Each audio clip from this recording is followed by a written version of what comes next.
ನಮಸ್ಕಾರ ವೀಕ್ಷಕರೇ ಎಲ್ಲರ ಚಿತ್ತ ಈಗ ನವೆಂಬರ್ 23ರ ಮೇಲಿದೆ. ಯಾಕಂದ್ರೆ ದೇಶಾದ್ಯಂತ ನಡೆದಂತಹ ಉಪಚುನಾವಣೆ ಹಾಗೆ ಮುಖ್ಯ ಚುನಾವಣೆಯ ಫಲಿತಾಂಶ ನವೆಂಬರ್ 23ಕ್ಕೆ ಹೊರಬರುತ್ತೆ. ಕರ್ನಾಟಕದಲ್ಲಿನ ಉಪಚುನಾವಣೆಯ ರಿಸಲ್ಟ್ ಬರಬೇಕಾಗಿದೆ. ಅದರ ಜೊತೆಗೆ ಜಾರ್ಖಂಡ್ನ ಮುಖ್ಯ ಚುನಾವಣೆ, ವಿಧಾನಸಭಾ ಚುನಾವಣೆ ಹಾಗೆ ಮಹಾರಾಷ್ಟ್ರದ ವಿಧಾನಸಭಾ ಚುನಾವಣೆಯ ಫಲಿತಾಂಶ ಸಹ ಪ್ರಕಟ ಆಗಲಿದೆ. ಜಾರ್ಖಂಡ್ ಹಾಗೆ ಮಹಾರಾಷ್ಟ್ರದಲ್ಲಿ ಮತದಾನ ಪ್ರಕ್ರಿಯೆ ಪೂರ್ಣಗೊಂಡಿರೋದ್ರಿಂದ ಚುನಾವಣೋತ್ತರ ಸಮೀಕ್ಷೆಗಳು ಸದ್ದು ಮಾಡ್ತಾ ಇದೆ. ಸಟ್ಟಾ ಬಜಾರ್ನ ಸಮೀಕ್ಷೆ ಸೇರಿದಂತೆ ಹಲವು ಎಕ್ಸಿಟ್ ಪೋಲ್ಗಳು ಈ ಚುನಾವಣೆಯ ಫಲಿತಾಂಶದ ಭವಿಷ್ಯವನ್ನ ನುಡಿದಿದೆ. ಅದರಲ್ಲಿ ಮುಖ್ಯವಾಗಿ ಎಲ್ಲರ ಕುತೂಹಲ ಕೆರಳಿಸಿರುವಂಥದ್ದು ಫಲೋಡಿ ಸಟ್ಟಾ ಬಜಾರ್ನ ಸಮೀಕ್ಷೆ. ಹಾಗಾದರೆ ಏನು ಹೇಳ್ತಿದೆ ಈ ಸಟ್ಟಾ ಬಜಾರ್ನ ಮಹಾ ಸಮೀಕ್ಷೆ? ಅದರಲ್ಲೂ ಮಹಾರಾಷ್ಟ್ರದಲ್ಲಿ ಮಹಾಯುತಿ ಕಮಾಲ್ ಮಾಡುತ್ತಾ ಅಥವಾ ಅಘಾಡಿ ಇತಿಹಾಸವನ್ನ ನಿರ್ಮಿಸುತ್ತಾ? ಜಾರ್ಖಂಡ್ನಲ್ಲಿ ಮ್ಯಾಜಿಕ್ ನಂಬರ್ ದಾಟೋದು ಯಾರು? ಬಿಜೆಪಿನ, ಜೆಎಂಎಂ, ಕಾಂಗ್ರೆಸ್ ಮೈತ್ರಿನ? ಏನ್ ಹೇಳ್ತಿದೆ ಸಮೀಕ್ಷೆ? ಆ ಎಲ್ಲದರ ಬಗ್ಗೆ ಒಂದು ವರದಿ ಇದೆ, ನೋಡೋಣ. ವೀಕ್ಷಕರೇ, ಈ ಎರಡೂ ರಾಜ್ಯಗಳ ಚುನಾವಣೆ ಭಾರೀ ಕುತೂಹಲವನ್ನ ಕೆರಳಿಸಿದೆ. ಈಗ ನಾವು ಮಹಾರಾಷ್ಟ್ರ ವಿಧಾನಸಭಾ ಚುನಾವಣೆ ವಿಚಾರಕ್ಕೆ ಬಂದ್ರೆ ಇಲ್ಲಿ ಒಟ್ಟು 288 ವಿಧಾನಸಭಾ ಕ್ಷೇತ್ರಗಳು ಇರುವಂಥದ್ದು. ಈ ಒಂದು ಚುನಾವಣೆಯಲ್ಲಿ ಮುಖ್ಯವಾಗಿ 2 ಮೈತ್ರಿಕೂಟಗಳು ಜಿದ್ದಿಗೆ ಬಿದ್ದಿದ್ವು. ಒಂದು ಮಹಾಯುತಿ, ಇನ್ನೊಂದು ಮಹಾವಿಕಾಸ್ ಅಘಾಡಿ. ವೀಕ್ಷಕರೇ, ಈ ಮಹಾಯುತಿ ಮೈತ್ರಿಯಲ್ಲಿ ಬಿಜೆಪಿ, ಏಕನಾಥ್ ಶಿಂದೆ ಅವರ ಶಿವಸೇನೆ ಹಾಗೆ ಅಜಿತ್ ಪವಾರ್ ಅವರ ಎನ್ಸಿಪಿ ಪಕ್ಷಗಳು ಮೈತ್ರಿಯನ್ನ ಮಾಡಿಕೊಂಡಿದೆ.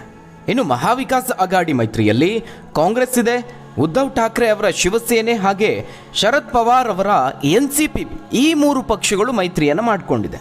ಅಂದ್ರೆ ಇಲ್ಲಿ NDA ವರ್ಸಸ್ MVA ಅಂದ್ರೆ ಮಹಾವಿಕಾಸ್ ಅಘಾಡಿ. 280 ವಿಧಾನಸಭಾ ಕ್ಷೇತ್ರಗಳ ಪೈಕಿ ಬಿಜೆಪಿ 149ರಲ್ಲಿ ಸ್ಪರ್ಧಿಸಿದ್ರೆ, ಶಿಂದೆ ಅವರ ಶಿವಸೇನೆ 81 ಕ್ಷೇತ್ರದಲ್ಲಿ ಹಾಗೆ 59 ಕ್ಷೇತ್ರದಲ್ಲಿ ಅಜಿತ್ ಪವಾರ್ ಅವರ ಎನ್ಸಿಪಿ ಸ್ಪರ್ಧೆಯನ್ನು ಮಾಡಿತ್ತು. ಇನ್ನು ಕಾಂಗ್ರೆಸ್ ಪಕ್ಷ 101 ಕ್ಷೇತ್ರದಲ್ಲಿ, ಉದ್ಧವ್ ಠಾಕ್ರೆ ಅವರ ಶಿವಸೇನೆ 95 ಕ್ಷೇತ್ರಗಳಲ್ಲಿ, ಶರದ್ ಪವಾರ್ ಅವರ ಎನ್ಸಿಪಿ 86 ಕ್ಷೇತ್ರಗಳಲ್ಲಿ ಸ್ಪರ್ಧೆಯನ್ನು ಮಾಡಿದೆ. ಮತ್ತೊಂದು ಕಡೆ BSP ಪಕ್ಷ 237 ಸ್ಥಾನಗಳಲ್ಲಿ ತನ್ನ ಅಭ್ಯರ್ಥಿಗಳನ್ನು ಕಣಕ್ಕಿಳಿಸಿದೆ. ಅದರ ಜೊತೆಗೆ OWೈಸಿಯ AIMIM ಪಕ್ಷ 17 ಅಭ್ಯರ್ಥಿಗಳನ್ನು ಇಲ್ಲಿ ಕಣಕ್ಕಿಳಿಸಿರುವಂಥದ್ದು. ಮಹಾರಾಷ್ಟ್ರದ ಈ ಒಂದು ಚುನಾವಣೆಯ ವಿಶೇಷ ಅಂದರೆ ಅಭ್ಯರ್ಥಿಗಳ ಸಂಖ್ಯೆಯಲ್ಲಿ 28% ಗಣನೀಯ ಏರಿಕೆ ಕಂಡು ಬಂದಿರುವಂಥದ್ದು. ಇನ್ನು ಇಲ್ಲಿ ಹಲವು ಪಕ್ಷಗಳು ಇರೋದ್ರಿಂದ ಬಂಡಾಯ ಅಭ್ಯರ್ಥಿಗಳು ಸಹ ಸಾಕಷ್ಟಿದ್ದಾರೆ. ಸುಮಾರು 150ಕ್ಕೂ ಹೆಚ್ಚು ಕ್ಷೇತ್ರಗಳಲ್ಲಿ ಮಹಾಯುತಿ ಮತ್ತು ಮಹಾವಿಕಾಸ್ ಅಘಾಡಿ ಮೈತ್ರಿಕೂಟಗಳ ಬಂಡಾಯ ಅಭ್ಯರ್ಥಿಗಳು ಕಣದಲ್ಲಿದ್ದಾರೆ. 2 ಮೈತ್ರಿಕೂಟಗಳ ನಡುವೆ ಮುಖಾಮುಖಿ ಸ್ಪರ್ಧೆ ಎದ್ದು ಕಾಣ್ತಾ ಇದೆ. ಮತದಾನ ಪ್ರಕ್ರಿಯೆ ಪೂರ್ಣಗೊಂಡಿದೆ. ಎಲ್ಲರ ಚಿತ್ತ ಈಗ ಎಕ್ಸಿಟ್ ಪೋಲ್ ಫಲಿತಾಂಶಗಳ ಕಡೆ ತಿರುಗಿದೆ. ಈ ನಡುವೆ ಬೆಟ್ಟಿಂಗ್ ಬಜಾರ್ಗಳ ಪೈಕಿ ಬಹು ಮುಖ್ಯವಾಗಿರುವಂತಹ ಫಲೋಡಿ ಸಟ್ಟಾ ಬಜಾರ್ ಬಹಳ ಫೇಮಸ್ ಬೆಟ್ಟಿಂಗ್ ಬಜಾರ್. ಇದು ಚುನಾವಣೆಯ ಫಲಿತಾಂಶದ ಭವಿಷ್ಯವನ್ನ ನುಡಿಯುತ್ತೆ. ಈ ಹಿಂದಿನ ಚುನಾವಣೆಯಲ್ಲೂ ಇದು ಭವಿಷ್ಯವನ್ನ ನುಡಿದಿತ್ತು. ಬಹುತೇಕ ಅದು ಫಲಿತಾಂಶಕ್ಕೆ ನಿಖರವಾಗಿತ್ತು. ಈಗ ಈ ಒಂದು ಮಹಾರಾಷ್ಟ್ರದ ಚುನಾವಣೆಯ ಫಲಿತಾಂಶದ ಬಗ್ಗೆ ಏನು ಹೇಳ್ತಾ ಇದೆ? ಬಿಜೆಪಿ ನೇತೃತ್ವದ ಮಹಾಯುತಿ ಮೈತ್ರಿಕೂಟಕ್ಕೆ ಗೆಲುವು ಸಿಗುವಂತಹ ಸಾಧ್ಯತೆ ಇದೆ ಅಂತ ಫಲೋಡಿ ಸಟ್ಟಾ ಬಜಾರ್ ಹೇಳ್ತಾ ಇದೆ. ಅಂದ್ರೆ ಮಹಾಯುತಿ ಕಡೆಗೆ ಹೆಚ್ಚಿನ ಜನರ ಒಲವಿದೆ. ಬೆಟ್ಟಿಂಗ್ ಬಜಾರ್ನಲ್ಲಿ ಮಹಾಯುತಿ ಸ್ಪರ್ಧಿಸಿರುವಂತಹ ಒಟ್ಟು 288 ಕ್ಷೇತ್ರಗಳಲ್ಲಿ 144ರಿಂದ 152 ಸ್ಥಾನಗಳನ್ನು ಪಡೆಯಬಹುದು ಅಂತ ಸಟ್ಟಾ ಬಜಾರ್ ಹೇಳ್ತಾ ಇದೆ. ಇಲ್ಲಿ ಮಹಾಯುತಿ ಕಡೆಗೆ ಬಾಜಿದಾರರ ಒಲವು ಹೆಚ್ಚಿನದಾಗಿ ಇದೆ. ಹಾಗಂದ ಮಾತ್ರಕ್ಕೆ ಇದು ಸುಲಭವಾದ ಗೆಲುವನ್ನು ಸೂಚಿಸ್ತಾ ಇಲ್ಲ. ಮಹಾಯುತಿ ಮೈತ್ರಿಕೂಟಕ್ಕೆ ಅಂತಹ ಸುಲಭದ ಗೆಲುವು ಇದಾಗಿರೋದಿಲ್ಲ. ಯಾಕಂದ್ರೆ ನಮ್ಮ ಕರ್ನಾಟಕದಲ್ಲಿ ಒಟ್ಟು ವಿಧಾನಸಭಾ ಕ್ಷೇತ್ರಗಳು 224. ಹೀಗಾಗಿ ಮ್ಯಾಜಿಕ್ ನಂಬರ್ 113 ಯಾವುದಾದ್ರೂ ಒಂದು ಪಕ್ಷ ದಾಟಲೇಬೇಕಾಗುತ್ತೆ. ಇದು ಸರಳ ಬಹುಮತ.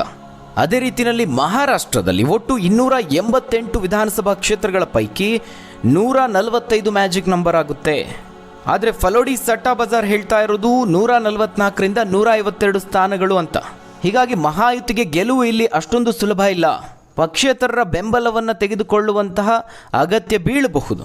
ಮ್ಯಾಜಿಕ್ ನಂಬರ್ನ ಸಮೀಪದಲ್ಲಿ ಈ ಚುನಾವಣೆಯ ಫಲಿತಾಂಶ ಅಂದಾಜಿಸಿರೋದ್ರಿಂದ ಕೊನೆ ಕ್ಷಣದಲ್ಲಿ ಏನಾದರೂ ಬದಲಾವಣೆ ಆಗಬಹುದಾ, ಈ ನಿರೀಕ್ಷೆ ಇದೆ.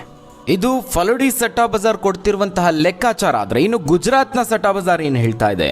ಮಹಾಯುತಿ ಸುಮಾರು 138ರಿಂದ 141 ಸೀಟ್ಗಳನ್ನು ಪಡೆಯೋದಕ್ಕೆ ಸಾಧ್ಯ ಆಗಬಹುದು ಅಂತ ಭವಿಷ್ಯ ನುಡಿದಿದೆ.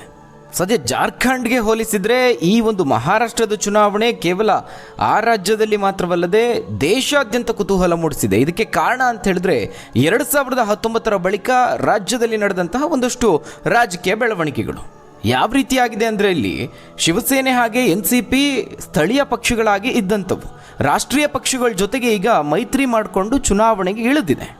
ಆದರೆ ಇಲ್ಲಿ Shiv Sena versus Shiv Sena, NCP versus NCP ಈ ರೀತಿಯಾಗಿದೆ. 2019 ಚುನಾವಣೆಯಲ್ಲಿ ಶಿವಸೇನೆ ಹಾಗೆ NCP ಪಕ್ಷಗಳು ಒಂದಾಗಿದ್ದು. ಶಿವಸೇನೆ ನಾಯಕ ಉದ್ಧವ್ ಠಾಕ್ರೆ BJP ಜೊತೆಗೆ ಮೈತ್ರಿ ಮಾಡಿಕೊಂಡು ಚುನಾವಣೆಯನ್ನು ಎದುರಿಸಿದ್ರು. NCP ನಾಯಕ ಅಜಿತ್ ಪವಾರ್ ಅವರು ಕಾಂಗ್ರೆಸ್ ಜೊತೆಗೆ ಮೈತ್ರಿ ಮಾಡಿಕೊಂಡು ಚುನಾವಣಾ ಅಖಾಡಕ್ಕೆ ಇಳಿದಿದ್ರು. ಆದರೆ 2019 ಈ ವಿಧಾನಸಭಾ ಚುನಾವಣೆಯ ಫಲಿತಾಂಶ ಪ್ರಕಟ ಆಗಿದ್ದು ಆ ಬಳಿಕ ರಾಜ್ಯದ ಇಡೀ ರಾಜಕೀಯ ಚಿತ್ರಣವೇ ಬದಲಾಗಿ ಹೋಗುತ್ತೆ. ಶಿವಸೇನೆ ನಾಯಕ ಉದ್ಧವ್ ಠಾಕ್ರೆ ಅವರು BJP ಜೊತೆಗಿನ ಮೈತ್ರಿಯನ್ನು ಮುರಿದುಕೊಳ್ತಾರೆ, ಕಾಂಗ್ರೆಸ್ ಜೊತೆ ಕೈ ಜೋಡಿಸ್ತಾರೆ, ರಾಜ್ಯದ ಮುಖ್ಯಮಂತ್ರಿನೂ ಆಗ್ತಾರೆ. ಆಗ ಶಿವಸೇನೆಯಲ್ಲಿ ಒಡಕು ಮೂಡುತ್ತೆ. ಏಕನಾಥ್ ಶಿಂದೆ ಅವರು ಠಾಕ್ರೆ ಅವರ ವಿರುದ್ಧವಾಗಿ ಬಂಡಾಯ ಹೇಳ್ತಾರೆ, ಪಕ್ಷದಿಂದ ಹೊರ ಬರ್ತಾರೆ. 2022ರಲ್ಲಿ ಒಂದು ಮಹಾ ರಾಜಕೀಯ ಬದಲಾವಣೆ ಆಗುತ್ತೆ. ಕಾಂಗ್ರೆಸ್, ಶಿವಸೇನೆ, NCP ಪಕ್ಷಗಳ MVA ಮೈತ್ರಿಕೂಟದ ಸರ್ಕಾರ ಪತನಗೊಳ್ಳುತ್ತೆ. ನಂತರದಲ್ಲಿ ಶಿವಸೇನೆಯಲ್ಲಿ ಏಕನಾಥ್ ಶಿಂದೆ ಅವರ ಬಣ ನಿರ್ಮಾಣ ಆಗುತ್ತೆ. ಅತ್ತ ಶರದ್ ಪವಾರ್ ಅವರ ವಿರುದ್ಧವಾಗಿ ಅಸಮಾಧಾನಗೊಂಡಂತಹ ಅಜಿತ್ ಪವಾರ್ ಅವರು ಪಕ್ಷದಿಂದ ಹೊರಬರ್ತಾರೆ, ಅವರ ಬೆಂಬಲಿಗರು ಸಹ ಹೊರಬರ್ತಾರೆ. ಒಟ್ಟಾರೆಯಾಗಿ NCP ಅಜಿತ್ ಪವಾರ್ ಅವರ ಬಣ ನಿರ್ಮಾಣಗೊಳ್ಳುತ್ತೆ. ಹೀಗಾಗಿ ಈ ಚುನಾವಣೆಯಲ್ಲಿ ಏನಾಗಿದೆ, ಏಕನಾಥ್ ಶಿಂದೆ ಅವರ ಶಿವಸೇನೆ, ಉದ್ಧವ್ ಠಾಕ್ರೆ ಅವರ ಶಿವಸೇನೆ ಬಣ, ಎರಡು ಪ್ರತ್ಯೇಕ ಪಕ್ಷಗಳಾಗಿ ಚುನಾವಣೆಯನ್ನು ಎದುರಿಸಿದೆ. ಮತ್ತೊಂದು ಕಡೆ ಅದೇ ರೀತಿಯಲ್ಲಿ ಅಜಿತ್ ಪವಾರ್ ಅವರ NCP ಬಣ ಮತ್ತು ಶರದ್ ಪವಾರ್ ಅವರ NCP ಬಣ ಪ್ರತ್ಯೇಕವಾಗಿ 2 ಪಕ್ಷಗಳಾಗಿ ಜನರ ಮುಂದೆ ಹೋಗಿದೆ. ಆದರೆ ಜನ ಇದನ್ನು ಯಾವ ರೀತಿ ಸ್ವೀಕರಿಸ್ತಾರೆ, ಇದು ಎಲ್ಲರನ್ನ ಕಾಡ್ತಿರುವಂತಹ ಪ್ರಶ್ನೆ. ಹೀಗಾಗಿನೇ ಈ ಚುನಾವಣೆ ಫಲಿತಾಂಶ ಏನಿದೆ ಬಹಳ ಕುತೂಹಲ ಕೆರಳಿಸಿದೆ. ಇನ್ನು ಜಾರ್ಖಂಡ್ ವಿಧಾನಸಭಾ ಚುನಾವಣಾ ವಿಚಾರಕ್ಕೆ ಬಂದರೆ ಇಲ್ಲಿ 2 ಹಂತದಲ್ಲಿ ಚುನಾವಣೆ ಆಗಿದೆ.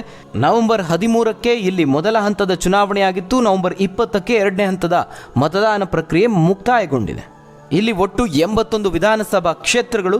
ಈ ಪೈಕಿ ಬಹುಮತ ಪಡಿಬೇಕು ಅಂತ ಹೇಳಿದ್ರೆ ಅಲ್ಲಿ 41 ಸ್ಥಾನಗಳಲ್ಲಿ ಗೆಲುವನ್ನು ಸಾಧಿಸೋದು ಅನಿವಾರ್ಯ ಆಗುತ್ತೆ. 41 ಮ್ಯಾಜಿಕ್ ನಂಬರ್. ಇಲ್ಲಿ ಸೊರೇನ್ ಕುಟುಂಬದ ಪ್ರಾಬಲ್ಯ ಇದೆ. ಜಾರ್ಖಂಡ್ ಮುಕ್ತಿ ಮೋರ್ಚಾ JAM ಪಕ್ಷ ಇಲ್ಲಿ ಹಾಲಿ ಅಧಿಕಾರದಲ್ಲಿ ಇರುವಂತಹ ಪಕ್ಷ. ಇದೇ JAM ಪಕ್ಷದ ನಾಯಕ ಹೇಮಂತ್ ಸೊರೇನ್ ಜಾರ್ಖಂಡ್ ಮುಖ್ಯಮಂತ್ರಿಗಳಾಗಿದ್ದಾರೆ. ಆದರೆ ಈಗ ಸಟ್ಟಾ ಬಜಾರ್ನ ಒಂದು ಸಮೀಕ್ಷೆಯ ಪ್ರಕಾರ ಹೇಮಂತ್ ಸೊರೇನ್ ನೇತೃತ್ವದ ಜಾರ್ಖಂಡ್ ರಾಜ್ಯ ಸರ್ಕಾರ ಅಧಿಕಾರ ಕಳೆದುಕೊಳ್ಳುವ ಭೀತಿಯಲ್ಲಿದೆ. ಇಲ್ಲಿ ಪ್ರಮುಖವಾಗಿ BJP ವರ್ಸಸ್ JAM ಅಖಾಡದಲ್ಲಿ ಮುಖಾಮುಖಿಯಾಗಿದ್ದಾವೆ. ಇಲ್ಲಿ JAM ಕಾಂಗ್ರೆಸ್ ಮತ್ತು RJD ಜೊತೆಗೆ ಮೈತ್ರಿಯನ್ನು ಸಹ ಮಾಡಿಕೊಂಡಿದೆ, ಚುನಾವಣೆಯಲ್ಲಿ ಸ್ಪರ್ಧೆ ಮಾಡಿದೆ. ಜಾರ್ಖಂಡ್ನಲ್ಲಿ ಬಾಂಗ್ಲಾದೇಶಿ ನುಸುಳುಕೋರರ ಸಮಸ್ಯೆ ಈ ಒಂದು ಚುನಾವಣೆಯ ಪ್ರಚಾರದ ವಿಷಯವಾಗಿತ್ತು. BJP ತಾವೇನಾದರೂ ಅಧಿಕಾರಕ್ಕೆ ಬಂದರೆ ಬಾಂಗ್ಲಾದೇಶಿ ನುಸುಳುಕೋರರನ್ನು ಗುರುತಿಸಿ ರಾಜ್ಯದಿಂದ ಹೊರಹಾಕೋದಾಗಿ ಭರವಸೆಯನ್ನು ನೀಡಿದೆ. ಅದರಲ್ಲೂ ಸ್ವತಃ ಪ್ರಧಾನಿ ನರೇಂದ್ರ ಮೋದಿ ಅವರು, ಕೇಂದ್ರ ಗೃಹ ಸಚಿವ ಅಮಿತ್ ಶಾ ಅವರು NDA ಅಭ್ಯರ್ಥಿಗಳ ಪರವಾಗಿ ಪ್ರಚಾರವನ್ನು ಮಾಡಿದರು. ಮತ್ತೊಂದು ಕಡೆ ರಾಹುಲ್, ಮಲ್ಲಿಕಾರ್ಜುನ್ ಖರ್ಗೆ ಕಾಂಗ್ರೆಸ್ ಅಭ್ಯರ್ಥಿಗಳ ಪರವಾಗಿ ಪ್ರಚಾರವನ್ನು ಮಾಡಿದರು. ಅಷ್ಟಾಗಿಯೂ ಕಾಂಗ್ರೆಸ್ ರಾಜ್ಯದಲ್ಲಿ ಸರಿಯಾಗಿ ಪ್ರಚಾರವನ್ನು ನಡೆಸಿಲ್ಲ ಅಂತ JAM ನಾಯಕರು ಅಸಮಾಧಾನವನ್ನು ವ್ಯಕ್ತಪಡಿಸಿದರು. JAM ಪಕ್ಷದ ನಾಯಕಿಯಾಗಿರುವ ಜೊತೆಗೆ ಜಾರ್ಖಂಡ್ ಮುಖ್ಯಮಂತ್ರಿ ಹೇಮಂತ್ ಸೊರೇನ್ ಪತ್ನಿಯಾಗಿರುವ ಕಲ್ಪನಾ ಸೊರೇನ್ ಅವರು ನಾವು ಜಾರ್ಖಂಡ್ನಲ್ಲಿ ಸರ್ಕಾರವನ್ನು ರಚಿಸ್ತೀವಿ, ನಾವೇ ಗೆಲ್ಲೋದು ಅನ್ನುವ ವಿಶ್ವಾಸವನ್ನು ವ್ಯಕ್ತಪಡಿಸಿದ್ದಾರೆ. ಆದರೆ ಸಟ್ಟಾ ಬಜಾರ್ JAM ಪಕ್ಷಕ್ಕೆ ಶಾಕ್ ನೀಡ್ತಾ ಇದೆ. ಗುಜರಾತ್ ಸಟ್ಟಾ ಬಜಾರ್ ಪ್ರಕಾರ ಜಾರ್ಖಂಡ್ನಲ್ಲಿ BJP ನೇತೃತ್ವದ NDA ಮೈತ್ರಿಕೂಟ 45ರಿಂದ 47 ಸ್ಥಾನಗಳನ್ನು ಗೆಲ್ಲುತ್ತೆ. ಮತ್ತೊಂದು ಕಡೆ JAM ಪಕ್ಷ ಕೇವಲ 32ರಿಂದ 34 ಸ್ಥಾನಗಳನ್ನಷ್ಟೇ ಗೆಲ್ಲಬಹುದು ಅಂತ ಗುಜರಾತ್ ಸಟ್ಟಾ ಬಜಾರ್ ಹೇಳ್ತಾ ಇದೆ. ಮತ್ತೊಂದು ಕಡೆ ಫಲೋಡಿ ಸಟ್ಟಾ ಬಜಾರ್ ಏನು ಹೇಳ್ತಾ ಇದೆ, ಜಾರ್ಖಂಡ್ನಲ್ಲಿ NDA ಮೈತ್ರಿಕೂಟ 45ರಿಂದ 47 ಸ್ಥಾನಗಳನ್ನು ಗೆಲ್ಲಬಹುದು ಅಂತ ನಿರೀಕ್ಷೆ ಮಾಡ್ತಾ ಇದೆ. ಅಲ್ಲಿಗೆ ಸಟ್ಟಾ ಬಜಾರ್ ಪ್ರಕಾರ ಜಾರ್ಖಂಡ್ನಲ್ಲಿ NDA ಮೈತ್ರಿಕೂಟ 45ಕ್ಕೂ ಹೆಚ್ಚು ಸ್ಥಾನಗಳನ್ನು ಗೆಲ್ಲುತ್ತೆ ಅಂತ ಭವಿಷ್ಯವನ್ನು ನುಡಿದಿದೆ. ಆ ಮೂಲಕವಾಗಿ ಮ್ಯಾಜಿಕ್ ನಂಬರ್ 41 ದಾಟುತ್ತೆ ಅಂತ ಹೇಳ್ತಾ ಇದೆ. ಒಟ್ಟಾರೆಯಾಗಿ BJP ನೇತೃತ್ವದ ಮಹಾಯುತಿಗೆ ಮಹಾರಾಷ್ಟ್ರ, BJPಗೆ ಜಾರ್ಖಂಡ್ ಅಂತ ಸಟ್ಟಾ ಬಜಾರ್ ಹೇಳ್ತಾ ಇದೆ. ಹಾಗಾದರೆ ವೀಕ್ಷಕರೇ, ನಿಮ್ಮ ಪ್ರಕಾರ ಮಹಾರಾಷ್ಟ್ರ ಹಾಗೆ ಜಾರ್ಖಂಡ್ನಲ್ಲಿ ಯಾವ ಮೈತ್ರಿಕೂಟ ಅಥವಾ ಪಕ್ಷ ಗೆಲುವನ್ನು ಸಾಧಿಸುತ್ತೆ? ತಪ್ಪದೆ ನಿಮ್ಮ ಅನಿಸಿಕೆ, ಅಭಿಪ್ರಾಯವನ್ನು ಕಮೆಂಟ್ ಮೂಲಕವಾಗಿ ತಿಳಿಸಿ. ಧನ್ಯವಾದಗಳು ವೀಕ್ಷಕರೇ.